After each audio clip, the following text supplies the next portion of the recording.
শুরুতে আমরা জেমস নামের এক ছেলেকে দেখি, যার বয়স এখন মাত্র 15 বছর। তার নিজের উপর পুরোপুরি বিশ্বাস আছে যে সে একজন সাইকো। তার বাবা তাকে হাসানোর যতই চেষ্টা করুক না কেন, ছোটবেলা থেকেই সে কিছু অনুভব করতে পারত না। এমনকি সে তেলে হাত দিয়ে দেয় যাতে কিছু অনুভব করতে পারে। সে সবসময় তার বাবার মুখে মারতে চাইতো, কিন্তু কখনো সাহসী হয়নি। জেমস খুবই অদ্ভুত ধরনের ছেলে। যখন তার বয়স 17 বছর হয়, তখন সে তার প্রতিবেশীর বিড়ালকে কিডন্যাপ করে জঙ্গলে নিয়ে গিয়ে মেরে ফেলে। দিন দিন তার পাগলামি বাড়তেই থাকে। যে জেমস পশুদের হত্যা করত, সেই জেমস এখন পশুদের ছেড়ে তার চেয়েও বড় কিছু করার কথা ভাবতে শুরু করেছে। তখনই তার জীবনে অ্যালিসা আসে। সে জেমসকে ভালোবাসে। দূর থেকে বসে সে তাকে দেখতে থাকে। অ্যালিসাও এক অদ্ভুত ধরনের মেয়ে ছিল। যখনই সে টেনশন অনুভব করে, তখন খোলা আকাশের নিচে শুয়ে পড়ে। আকাশের দিকে তাকিয়ে তার স্ট্রেস কমে যায়। অ্যালিসার মায়ের নাম গোয়েন। অ্যালিসার বাবার সাথে ডিভোর্সের আগে তার ব্যবহার বেশ ভালো ছিল, কিন্তু যখন থেকে সে টনিকে বিয়ে করেছে, সবকিছু বদলে গিয়েছে। তার মায়ের সামনেই টনি অ্যালিসাকে যা ইচ্ছা তাই বলে, যেমন সে বড় হয়ে গেছে, তার বড় সাইজের পোশাক পরা উচিত ইত্যাদি। কিন্তু অবাক করার বিষয় হলো, তার মা এসব শুনে না শোনার ভান করে। সবে ছিল টাকার খেলা। একটি ভালো এলাকায় সুন্দর বাগান সহ পছন্দের বাড়িতে সে তার 2 যমজ সন্তানকে নিয়ে খুশি ছিল। এদিকে অ্যালিসার কিছুই ভালো লাগছে না। সেখানে এক মুহূর্তেও থাকতে চায় না, কিন্তু যাবেটা বা কোথায়? তার বয়স এখন মাত্র 17 বছর। এইসবই তার মাথায় ঘুরতে থাকে। তখনই তার এক বান্ধবী তাকে মেসেজ করে, যদিও সে তার সামনেই বসেছিল। রাগে অ্যালিসা ফোনটা ছুঁড়ে ফেলে দেয় আর বলে, এই ধরনের মোবাইলের কী লাভ, যা কাছে থেকেও তাদের একে অপরের সাথে কথা বলতে দেয় না। তখনই তার নজর জেমসের উপর পড়ে, যে একা বসে লাঞ্চ করছিল। অ্যালিসা তাকে ডেটের জন্য জিজ্ঞেস করলে সে না করতে পারে না, কারণ সে আগে থেকেই কোনো মানুষকে মারার পরিকল্পনা করছে। অ্যালিসা স্কুলের নতুন ছাত্রী হওয়ায় তাকে মারলে কেউ সন্দেহ করবে না, এই ভেবেই সে তার সাথে ভালোবাসার নাটক করতে থাকে। এরপর দুজনে নিজেদের ইচ্ছা মনে চেপে জেমসের বাড়িতে পৌঁছায়। জেমসের বাবা কাজে গিয়েছে আর তার মা জাপানে থাকে, কিন্তু জেমসের মধ্যে তো কোনো ধরনের ফিলিংসই নেই। এরই মধ্যে জেমসের বাবা চলে আসে আর দুজনের ইচ্ছা অপূর্ণই থেকে যায়। জেমসের বাবা তার গার্লফ্রেন্ডকে দেখে বেশ খুশি হয়, কারণ এখন পর্যন্ত সে জেমসকে অন্যরকম কিছু ভাবত। তার মনে হতো জেমসের মধ্যে কোনো সমস্যা আছে। যাই হোক, আজ তো এই দুজনের ইচ্ছা পূরণ হতে পারেনি, তাই অ্যালিসা তাকে পরদিন সকাল 11টার সময় দেয়। পরদিন জেমস সকাল 10টা থেকেই অ্যালিসাকে মারার পরিকল্পনা করে তৈরি হয়ে বসে থাকে। এদিকে অ্যালিসাও জেমসের কথাই ভাবছিল যে জেমস কতটা ভালো, সে তার সাথে কতটা নিরাপদ বোধ করে। এরই মাঝে তার বাড়িতে অতিথি চলে আসে। আসলে আজ টনি বাড়িতে পার্টি রেখেছিল, যার কারণে সে ফেসে যায়। জেমস ছুরি নিয়ে অপেক্ষা করতে থাকে। দুপুর 12টা বেজে যায়, কিন্তু সে আসে না। এদিকে অ্যালিসার সৎ বাবার জঘন্য আচরণ দিন দিন বেড়েই চলছিল। তার মা এসব দেখে কিছুই করে না, কারণ তার তো নিজের বিলাসবহুল জীবনের চিন্তা। কোনোদিন যদি টনি রেগে যায়, তাহলে হয়তো এই আরামেশ তার হাত থেকে চলে যাবে। অ্যালিসা অনুভব করতে থাকে যে এখন এই বাড়িতে তার জন্য কিছুই অবশিষ্ট নেই। সেখান থেকে সে প্রায় 2টার সময় জেমসের বাড়িতে পৌঁছায়। সে খুবই উদাসী ছিল। জেমস ছুরি হাতে নিয়ে তাকে মারার মুড তৈরি করছিল। তখনই সে বলে উঠে যে চলো এখান থেকে অন্য কোথাও পালিয়ে যাই। এমনিতেও জেমস এখানে তার টাকলো বাবার সাথে খুশি ছিল না, এই কথা সে অ্যালিসাকেও বলেছে। এরপর আর কি, জেমস তার বাবাকে এক ঘুষি মারে, যেমনটা সে ছোটবেলা থেকেই করতে চাইতো। আর তারপর দুজন তার বাবার গাড়ি নিয়ে পালিয়ে যায়। রাস্তায় যেতে যেতে জেমস অ্যালিসাকে মারার নানা রকম উপায় ভাবতে থাকে। সে কিভাবে চিৎকার করবে, সেই দৃশ্যটা কেমন হবে এসব। অন্যদিকে অ্যালিসার মাথায় তো 24 ঘন্টা অন্য কিছুই ঘুরতে থাকে। এই চক্করে তাদের গাড়ি অ্যাক্সিডেন্ট করে আর গাড়ির পুরো সর্বনাশ হয়ে যায়। এখন কি করবে, তারা কোথায় যাবে? দুজনে বড় সমস্যায় পড়ে।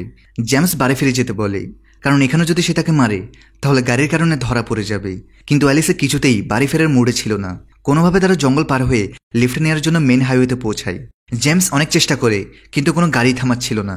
অ্যালিসার পুরো বিশ্বাস ছিল যে লোকজন তাকে এমন অদ্ভুত পোশাকে দেখে গাড়ি থামাচ্ছে না, হয়তো ওই ধরনের কোনো লোকই গাড়ি থামাবে। পরের মুহূর্তে এক 50 বছরের বৃদ্ধ গাড়ি থামিয়ে তাদের লিফট দেয়। সেই জেমসকে কাপড়ও দেয়। তাদের তিনজনের মধ্যে বেশ ভালো বন্ডিংও হয়ে যায়। কথাবার্তায় জানা যায় যে এই বৃদ্ধ একজন অবসরপ্রাপ্ত আর্মি অফিসার।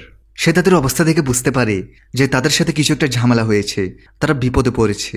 তাই সে জেমসের মায়ের ফোন নাম্বার চাই, যাতে তাদের পরিবারকে জানাতে পারে যে তারা ঠিক আছে। জেমস সঙ্গে সঙ্গে বলে দেয় যে তার মা মারা গেছে। এটা শুনে অ্যালিসার মুখে হঠাৎ আশ্চর্যের ভাব ফুটে ওঠে। জেমসের মা তো জাপানে থাকে, তাহলে সে এমন কেন বলেছে? যে হোক, তারা কোনো গন্ডগোল করেনি, শুধু ঘুরতে বেরিয়েছে, এমনটাই জেমস ওই আর্মি অফিসারকে জানায়। সফর করতে করতে সন্ধ্যায় তারা একটি ক্যাফেতে কিছু খাওয়ার জন্য থামে। জানা যায় তাদের কাছে তো টাকাই নেই। তখন আর্মি অফিসার নিজের পক্ষ থেকে তাদের খাওয়ায়, সাথে নিজের পরিবারের সাথে পরিচয় করায়, এমনকি ঠিকানাও জানায়। তখন অ্যালিসা বলে ওঠে যে আপনার ছোট ছেলে জ্যাকের মুখটা শুকুরের মতো। আর্মি অফিসার তো বেচারা অবাক হয়ে যায় যে এটা কোন ধরনের মেয়ে, তার সামনেই তার ছেলেকে শুকুর বলছে। সে কোনোভাবে নিজেকে সামলে নেই। এরপর সেটাই হয় যার ভয় ছিল। অ্যালিসা বাইরে যেতেই জেমস ওয়াশরুমে যায়, তার পেছনে আর্মি অফিসারও যায়। আর এখানে তার আসল রূপ সামনে চলে আসে। জেমস হতবাক হয়ে যায় যে তার সাথে সব কি হচ্ছে। তার তো ভাগ্য ভালো ছিল, অ্যালিসা তাদের খুঁজতে খুঁজতে সেখানে চলে আসে, না হলে অন্য কিছু হয়ে যেত। পরের মুহূর্তে অ্যালিসা আর্মি অফিসারকে ধমকাতে থাকে যে এইসব কথা গিয়ে সে তার স্ত্রী এবং তার বাচ্চাদের এমনকি পুলিশকেও বলে দিবে।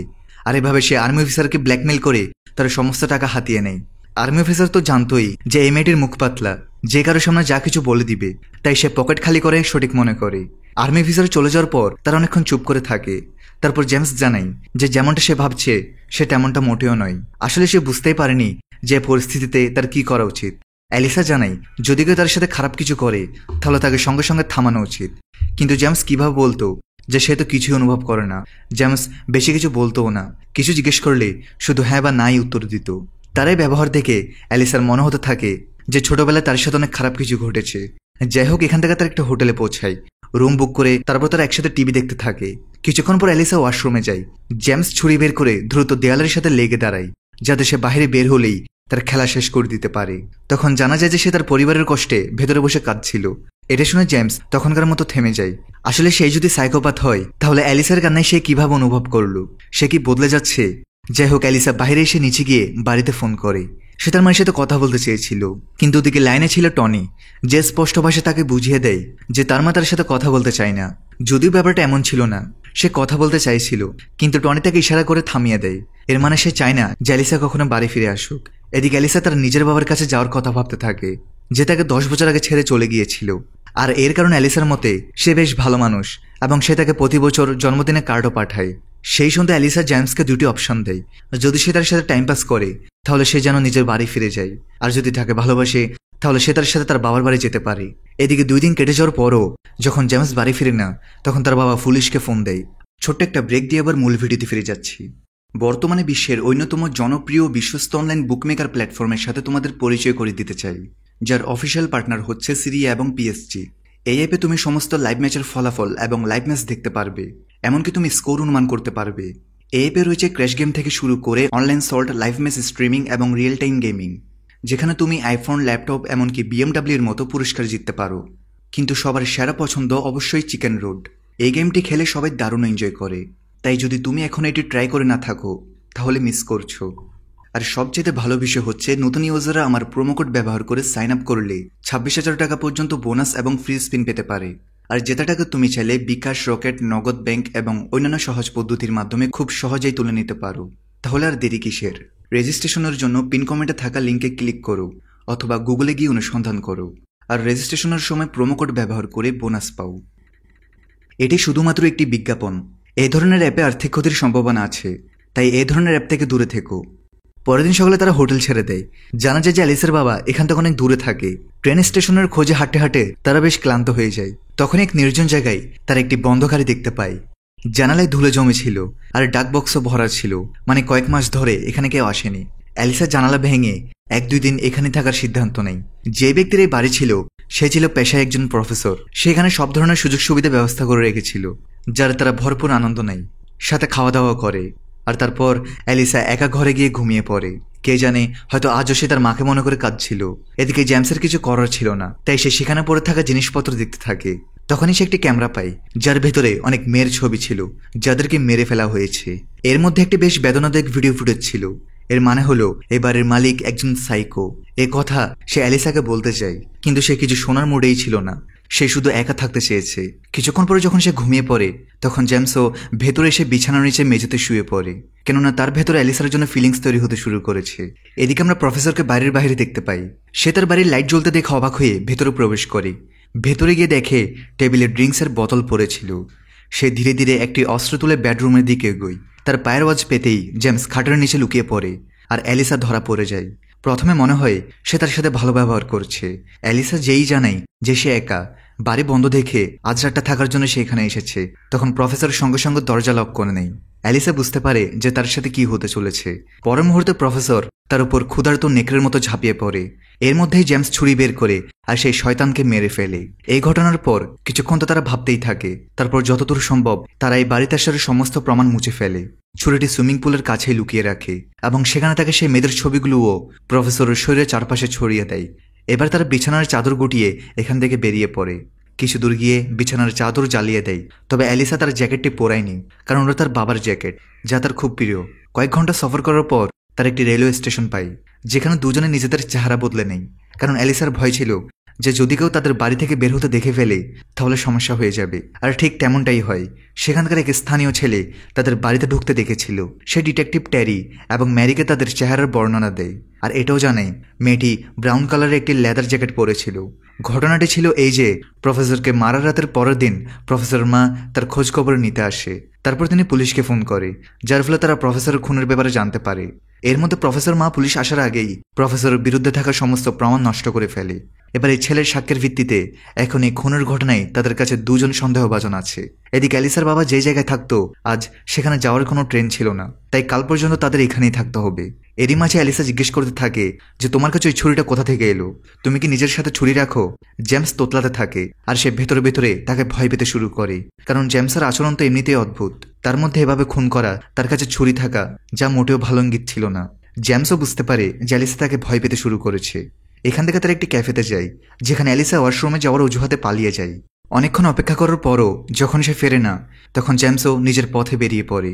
এদিকে ট্যারি এবং ম্যারি জেমসের বাবার বাড়িতে পৌঁছায়, কারণ তিনি জেমসের নিখোঁজ হওয়ার রিপোর্ট লিখেছিলেন। জিজ্ঞাসাবাদে জানা যায় যে যেদিন সে বাড়ি ছেড়ে যায় তার সাথে তার বান্ধবী অ্যালিসাও ছিল। অ্যালিসা তার বাবার জ্যাকেট পরেছিল, ওই ব্রাউন জ্যাকেটটা তার জন্য বিশেষ ছিল, সে নিজের উল্লেখ করেছিল। এটুকু শোনার পরেই অ্যালিসা এবং জেমসের উপর তাদের সন্দেহ আরও বেড়ে যায়।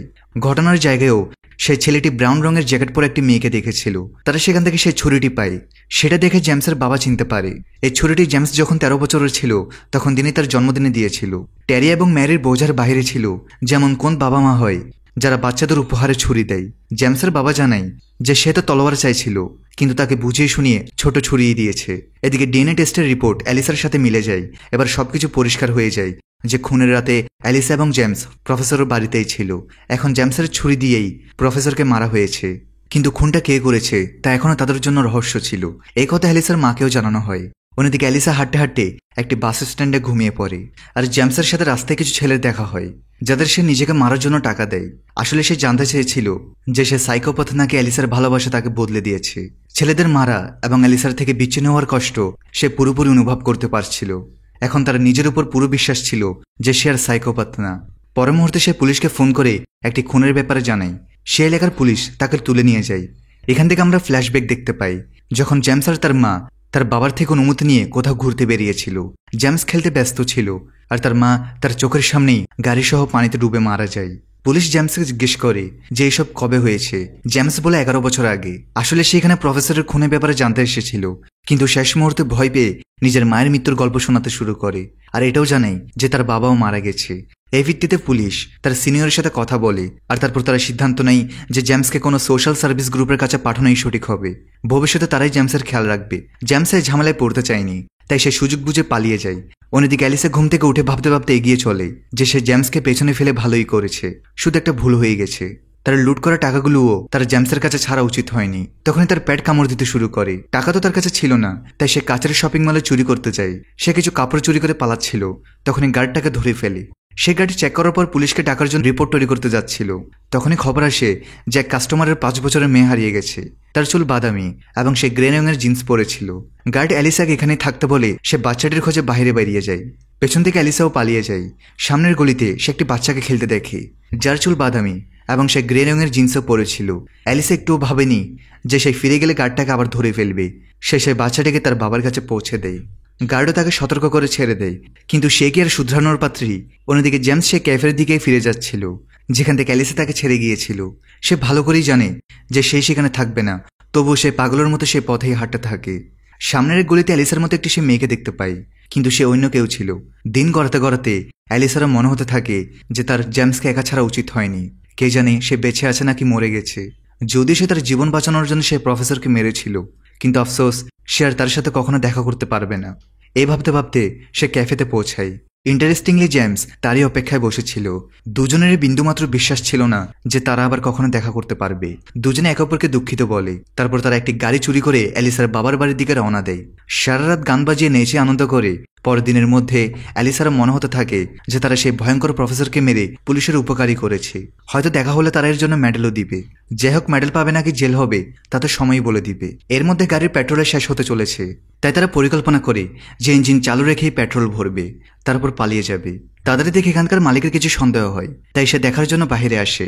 ইঞ্জিন চালু করে পেট্রোল ভরানো অ্যালাউড নয়, তাই সে ইঞ্জিন বন্ধ করার জন্য ড্রাইভারকে বলে। জানা যায় যে তারা চোরা বুদ্ধিতে গাড়ি চালু করেছে।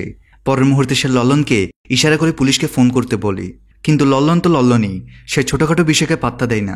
মালিক অ্যালিসাকে পুরোপুরি ঘিরে ফেলে যাতে সে কোথাও পালাতে না পারে, এবং পেমেন্ট নেওয়ার জন্য তার পেছনে যেতে থাকে। শেষে জেমসের মাথা গরম হয়ে যায়, আর সে নকল বন্দুক তার দিকে তাক করে ভয় দেখাতে থাকে। মালিক বুঝে যায় যে কাপড়ের ভেতর তার হাত, সে তাদের বোকা বানাচ্ছে। তারপর আর কি, দুজনে মিলে মালিককে ধরে ভেতরে লক করে দেয়, কিন্তু ললন কিছুই করে না। এরপর তারা সোজা অ্যালিসার বাবার বাড়িতে পৌঁছে যায়। দরজায় নক করলে ভেতরে এক মহিলা ছিল। সে জানায় যে লেসলি এখন এখানে থাকে না। এরপর তারা তার নতুন বাড়ির ঠিকানা নিয়ে এগিয়ে যায়। অন্যদিকে প্রফেসরের মায়ের মনে অপরাধবোধ হয়, বা যাই হোক, সে প্রফেসরের ক্যামেরা নিয়ে পুলিশ স্টেশনে পৌঁছায়, যার ফলে এটা পরিষ্কার হয়ে যায় যে প্রফেসর মেয়েদের খুন করার মতো এক নরপশু ছিল। তবু তারা অ্যালিসা এবং জেমসকে তো ছাড়তে পারে না। হয়তো তারা নিজেদের বাঁচানোর জন্য প্রফেসরকে মেরেছে, কিন্তু এটা ঠিক করার কাজ আদালতের, আর তাদের কাজ হলো ওই দুজনকে ধরা। তাই তারা তাদের ধরবে, তারপর যা হবে আদালত ঠিক করবে। এদিকে অনেক চেষ্টা করার পর তারা অ্যালিসার বাবাকে খুঁজে পায়। প্রথমে তো সে তাকে চিনতেই পারে না, কারণ অনেকদিন পর সে তাকে দেখছিল, কিন্তু যখন চেনে তখন খুশিতে জড়িয়ে ধরে। অ্যালিসা তাকে সেসব কার্ড দেখায় যেগুলো সে তার প্রতি জন্মদিনে পাঠাতো। তারপর তার আসল কথায় আসে যে তার এবং তার বয়ফ্রেন্ড জেমসের কিছুদিনের জন্য এখানে থাকার জায়গা দরকার। লেসলি জিজ্ঞেস করে, তুমি কি তোমার মায়ের বাড়ি থেকে পালিয়ে এসেছো নাকি অন্য কোনো ব্যাপার? যাই হোক, তাদের এখানে আসার কারণ যাই হোক না কেন, সেটা তারা অন্য কোনো দিন আলোচনা করবে। লেসলি সমুদ্রের ধারে একা থাকতো। সে বুড়ো হয়ে গিয়েছিল, কিন্তু তার হাবভাব বাচ্চাদের মতো ছিল। কিছুক্ষণ তার সাথে খেলার পর জেমসের ভেতর থেকে মনে হতে থাকে যে লেসলি তো একটা আস্ত বোকা। লেসলির কাছে একটা বোটও ছিল, যেটাতে তারা ঘুরতে যাওয়ার পরিকল্পনা করে। তখনই লেসলির বন্ধু কিছু কাজ নিয়ে চলে আসে, যার কারণে তাদের বোট রাইড বাতিল করতে হয়। জানা যায় যে অ্যালিসার বাবার ডিলার ছিল, কিন্তু এতে অ্যালিসার কোনো আপত্তি ছিল না। নিজের কাজ শেষ করে তারা বিয়েতে যায়। লেসলি অ্যালিসার এখানে আসা এতটাই খুশি ছিল যেন কোটি টাকার লটারি পেয়েছে। দুজনে খুব খুশি ছিল। কিছুক্ষণ পর এখানে সেই মহিলা আসে যে লেসলির পুরনো বাড়িতে ছিল। জানা যায় যে সে তার স্ত্রী এবং তাদের একটি ছেলেও আছে।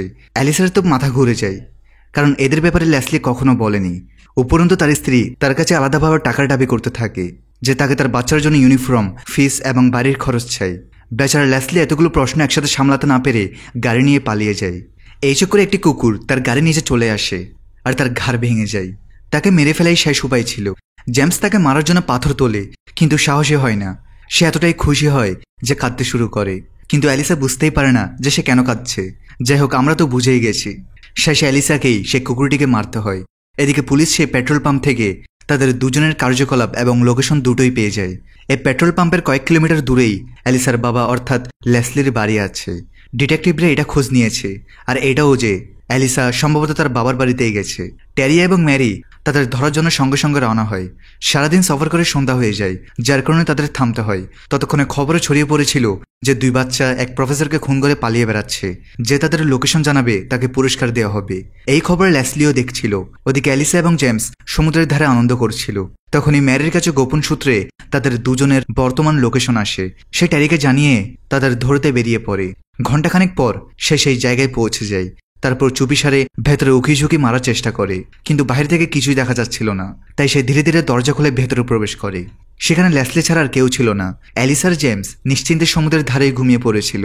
ঘুম থেকে উঠে তারা ঘন্টার পর ঘন্টা নিজেদের বাবা মায়ের ব্যাপারে কথা বলে। জেমসের মনে হতো যে তার মা তার বাবার কারণে দুশ্চিন্তায় মারা গেছে, তাই সে তার বাবাকে ঘৃণা করত। অন্যদিকে অ্যালিসার তার মায়ের সাথে সাথে নিজের বাবার উপরে ঘৃণা হতে শুরু করে। তার বাবা কখনো এই শহরে তো কখনো ওই শহরে ঘুরে বেড়ায়। তার মনে হতে থাকে যে প্রত্যেক শহরে তার এক দুজন ভাই বোন তো থাকবেই। দেখতে গেলে তাদের থেকে তার মাই ভালো। যাই হোক, দুজনেই এখন 17 বছরেরই ছিল এবং যতটা ভাবতে পারছিল একে অপরকে বলছিল। তখনই তাদের মনে হয় যে এই জায়গাটা নিরাপদ নয়, এখান থেকে বিদেশে পালিয়ে যাওয়া উচিত। তারা সেখানে নাম বদলে সবকিছু নতুন করে শুরু করবে। এখান থেকে পালানোর জন্য বোটটাই সঠিক থাকবে। এদিকে ডিটেকটিভ ম্যারি তাদের ধরার জন্য উৎপেতে বসেছে। ওদিকে ট্যারি স্থানীয় পুলিশকে ফোন করে বেরিয়ে পড়েছে। এরই মাঝে দুজনকে সামনে থেকে আসতে দেখা যায়।